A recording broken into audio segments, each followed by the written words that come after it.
Hello everyone! So again, this is Miss Say Caranza, licensed real estate broker based in Cavite. And right now, I would like to announce to everyone po, sa lahat ng naubusan ng mga ready for occupancy na townhomes dito sa amin sa Estancia Enclaves, na may nag-iisa pa po na available. Please grab this chance po kasi hindi ko na po alam kung kailan pa po magkakaroon. And itong unit po na available na ito ay nandun sa pinakamagandang phase ng Estancia Enclaves. So by the way, to my new viewers po and to my new followers, ayun po, kung hindi pa po kayo familiar sa mga vlogs ko about sa mga pabahay natin dito sa Cavite. So itong si Estancia Enclaves, ito po yung isa sa mga magagandang option na pwede ninyong kuhanan ng inyong family home dito sa Pilipinas. Number one, si Estancia Enclaves is only located po along highway ng Antero Soriano Road. So specifically, ang address po nito is located in Barangay Halayhay, Tansa, Cavite. Along highway lang po ito ng Antero Soriano Road, which is ito yung main highway ng Tansa na nagko-connect going Centennial Road na papuntang Cavitex, papuntang Coastal Road, Panaiya, and Pamanila po. So, ito lang po yung subdivision na yan. So, paglabas nyo ng subdivision, may mga buses na diretso going PTEX Terminal, may mga UB Express going Mall of Asia, going SM Bacoor, Pasapote Las Piñas. 24/7 po ang access dito. Kaya napakarami pong mga kababayan natin na gustong-gusto na dito bumili ng property. Kasi number one nga po, super commuter friendly. Biruin nyo po, bababa na lang po kayo ng bus or ng UB Express or ng jeep. Then, walkable na yung inyong subdivision. Dito po sa labas ng subdivision natin, may mga toda na po dyan ng tricycle. So, sabihin nyo lang yung face ninyo, pahatid kayo. Or pwede nyo rin lakarin. Mga 300 to 400 meters lang po yung walk from the main highway po. So, ayun po. So, before further ado, again, I'm Miss Say Caranza. I'm the licensed real estate broker based in Cavite. Ayun po. And if you are new to my channel, please do me a big favor. Please subscribe and hit the bell button found at the lower right of this video screen. Ayun po. So, ayun. So, nasan ba yung unit na sinasabi ko? Ayun. So, ayun po. Ito yung phase ng available natin na townhome. So, nag-iisa na lang po ito ha. As in, nag-iisa na lang. Ayun. So, pakita ko yung master plan ng subdivision natin. So, ito po yung phase ng townhomes. Then, ito po kasi mga bagong phase natin. Ayan. So, kung kailangan nyo ng ready for occupancy na affordable na tipong 2.6 lang, ito na yun mismo. Complete finish with tiles na yan. 3 bedrooms, 2 toilet and bath, 1 car garage with provision for dirty kitchen and laundry area sa likod. Ayun, then 50 square meter ang lot area and 55 square meter ang floor area. So, ayan, diretso na po tayo. So, ito yung main avenue ng ating subdivision. So, diretso lang yan. Ayan po, then may mga house dito, then sa kabila, yung kabilang face. Ayan, so diretso lang po. Then may rotonda dito. Itong kabilang papunta dito is going here. And itong kabila is papunta na mismo sa phase ng ating ready for occupancy na townhomes. Actually po, itong phase na to yung pinakamaganda. Why po? Kasi tinan nyo po, ito po yung gate ng phase. Then paglabas, ito na yung amenities. Diyan po itatayo mismo. So dito po ilalagay yung clubhouse, adult pool, kiddie pool, playground, chapel, pati po basketball court. So ayun, so malapit yung inyong mga anak kung may mga kids na kayo, and kung kayo po ay mga outdoor din po, mahilig mag-walk or mag-exercise or may mga bisita lagi, yung mga recreational activity, malapit lang din na pupuntahan ninyo. Ito lang yung amenities. So ayun po. So ayan, diretso lang siya. That is Block 8 Lot 2. Block 8. Ayan. So, this is Block 8, Lot 2. Katabi siya ng corner lot. Nag-iisang unit na lang po yan. Ayan. So, this is Block 8, Lot 2. Ito na mismo yung unit.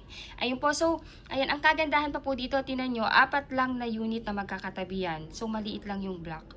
So, ayan po. Tinan nyo po. Ayan. Ito lang siya. Diretso. Ayan. So again, first reserve basis. If interested na kayong i-reserve, please let me know. My number is already posted in this video. Contact me directly. My number is already posted. You can contact me in my Philippine number, Viber, WhatsApp, and add nyo po ako sa Facebook para makilala nyo rin po ako. Ayun po, so ayun, so medyo mahaba na yung aking vlog. Yung aking isusunod na ipapakita is yung computation po ng ating unit. So, ayun po, if you are an OFW at wala sa Pilipinas at nais nang i-reserve yung inyong unit, all you need to do po is contact me now. Tapos, magtalaga lang po kayo ng inyong representative dito sa Pilipinas na siyang kakatawan sa inyo sa pag-purchase ng property nyo dito. Yung representative ninyo or SPA, siya po yung pipirma in behalf po ninyo sa pagkuha ng inyong bahay. So, ayun po, dapat po ang SPA ninyo is immediate family member like asawa, kapatid, anak, magulang, pinsan, in-laws, as long as immediate family members or second degree ng inyong family. Basta makikita yung ipilido, ika-ipilido nyo po, or ng inyong spouse. Ayun. Then, 21 to 55 years old po. Then, ayun po, bawal po ako. Baka po sabihin nyo, baka pwedeng ako na yung mag-representative. Bawal po ang broker. Bawal din ang kaibigan. Ayun. So, ayun po, pag gusto nyo nag-reserve yung unit, let me know po. I-email ko po sa inyong reservation form para ma-fill upan ninyo. Then, send back nyo sa akin. Then, mag-attach lang po kayo ng 2 valid ID ninyo. Then, i-check ko po yung reservation form. Then, bibigyan ko na po kayo ng go signal na pwede nyo nang i-reserve yung unit. Ayun. So, via online po yung reservation. Ibibigay ko po sa inyo yung bank account ng aming sales officer para makapag-deposit po kayo doon. Then, after nyo makapag-deposit, i-comply nyo po yung mga ibang requirement na kailangan. So, i-discuss ko rin yun sa inyo. Medyo, lang po. Unahin ko lang muna yung computation natin para at least you would have the idea na ano yung terms of payment and mode of payment. Ayun po. So, ayun, ito po yung ating townhomes. If you are watching na ng aking mga vlog, so complete turnover na po yan. May vinyl tiles sa ground floor, complete turnover po yan. Pati sa second floor, may vinyl tiles na rin yan.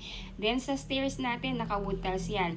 2 toilet and bath po yan. Parehas pong complete textures na. Ayun, so again, complete turnover. 3 bedrooms, 2 toilet and bath with 1 carport po. Then may service area sa likod na pwede nyong i-enclose for the provision for your dirty kitchen or gawin yung laundry area. Ayun po. So, the total contract price, actually, ang total contract price na po talaga nito is 3 million. Pero, binaba po ng developer namin into all price para po maubusan namin yung mga natitirang unit. Kasi number 1 po, ayaw po yung maluma ng developer namin yung property. So, para po mas mapabilis yung pagbebenta namin, binalik po sa all price.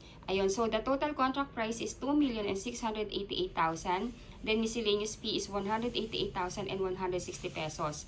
Inclusive na po dito ang title transfer and legal taxes, mga legal taxes ng government natin and processing fee sa bank.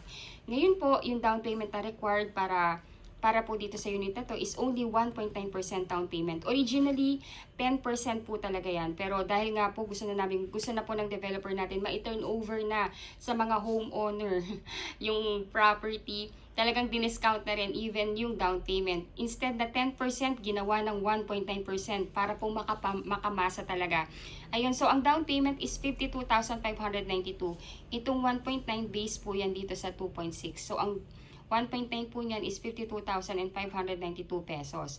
Ngayon po, ang first cash out nyo para ma-reserve nyo itong Block 8 Lot 2 is reservation fee na 20,000 pesos. Ayan po, pag gusto nyo nang i-reserve, let me know. Sasendan ko po kayo sa email ng reservation form. Fill upan nyo po. Then pagka-fill up, pwede na po kayong mag-deposit ng inyong reservation fee sa aming sales officer. Ayan po. Mamaya po i-discuss ko rin po ito. Ayun. So, yung 20,000, i-deduct po yan dito sa down payment na 52,000. So, may net down payment na lang na 32,592 pesos. Then, ayun po. Then, may 5 plus 5% initial MF. Itong 5% po na ito, base po yan dito sa miscellaneous fee na 188. So, yung 5% po nito is 9,408 pesos. So, pinag-add lang po yan. So, equivalent to 42,000. Ito po yung net down payment na kailangan po ninyong mabayaran within 30 days after paying the reservation fee. Ngayon po, pagbayad na po ang inyong down payment, stop payment na po kayo at iintayin na lang natin ang approval ng inyong ng bank financing. Ang bank financing po, pag may approval na kayo, directly mag-i-email po yan sa inyo doon sa email address ninyo na dineclare sa reservation form. Ayun po din, i-inform din kami ng bank na na-approve na kayo. Then, basahin nyo lang po yung contract.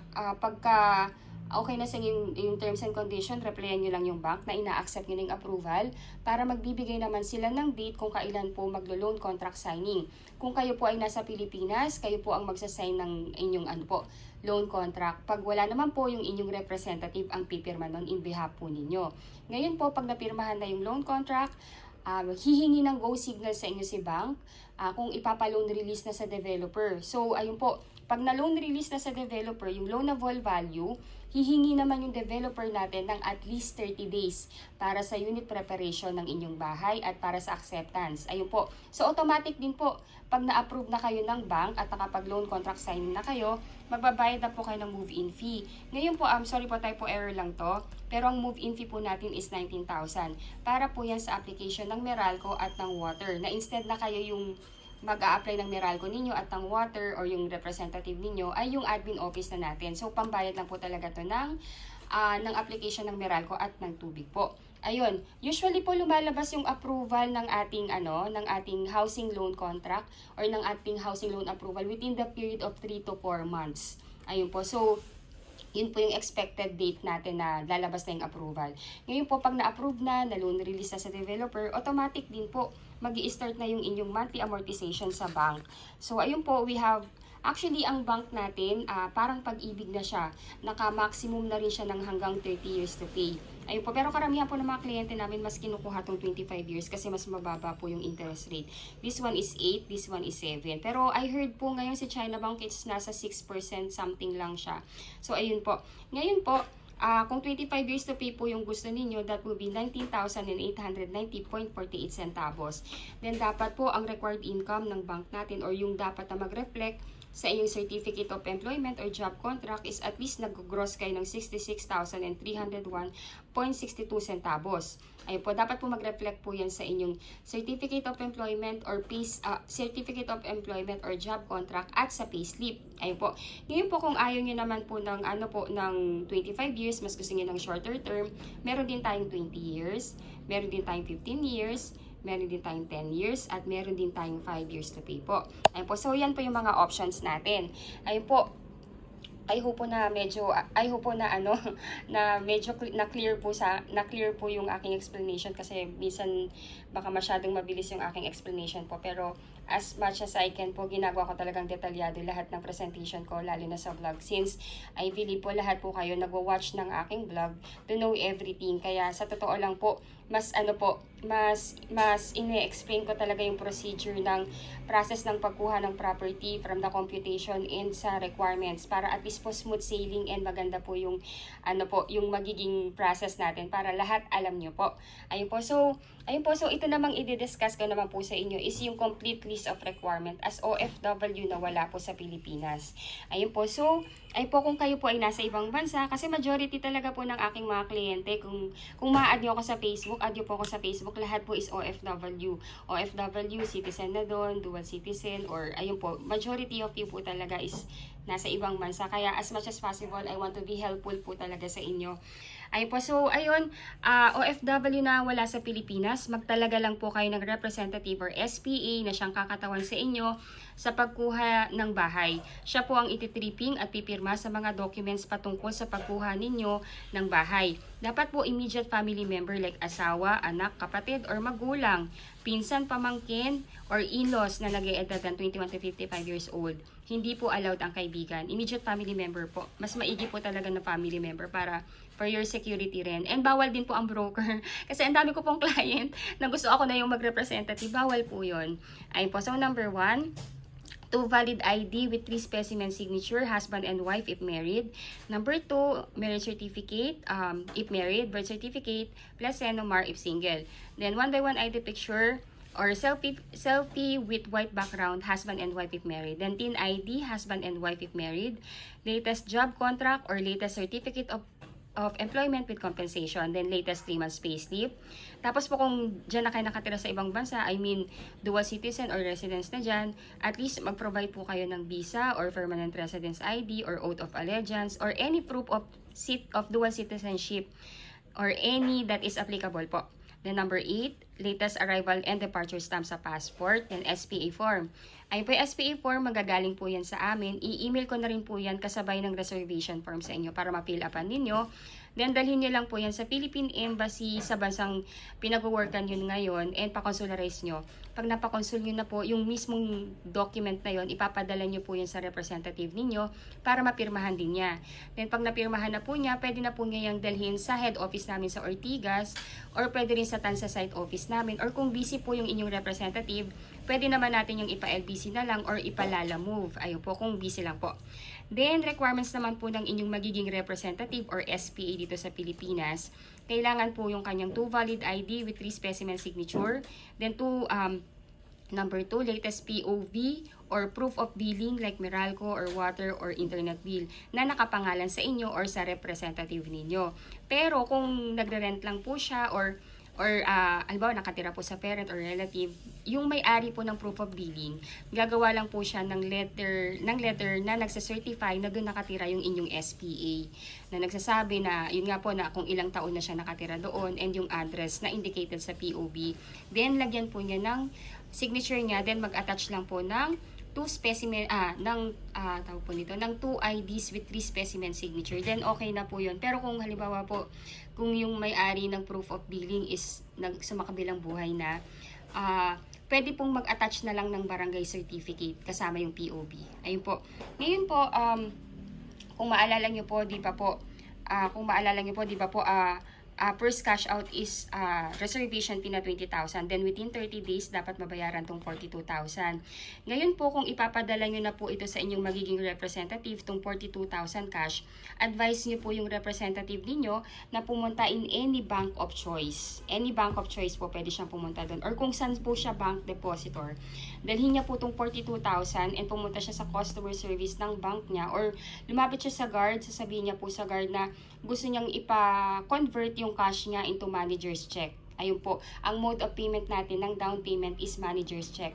Ayun po, so ayan po, manager's check, ang pay to order is Remolan Lands Inc. Bali, dalawang klaseng manager's check yung hihingin niya or ire-request niya sa bank na pagre-request na pagpapakonvertan niya ng cash into manager's check. Yung first MC or first manager's check, dapat po ang amount na nakalagay is 32,592. Yan po yung sa net down payment. Then yung second na na manager's checks, ang ipapalagay naman po niya is 9,408. Yan po yung sa initial MF po. Ayan po.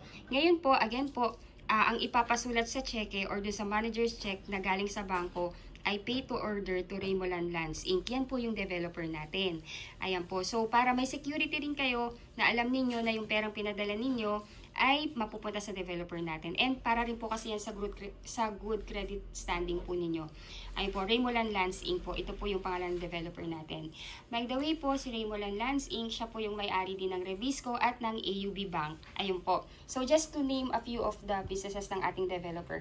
Ayun po. So, kung gusto niyo na pong mag-reserve, number 1 po, again, i-contact niyo po ako para masendan ko po kayo ng email sa email ninyo ng reservation form. And pagka nakapag-fill up na kayo ng form, pwede na kayo mag-reserve.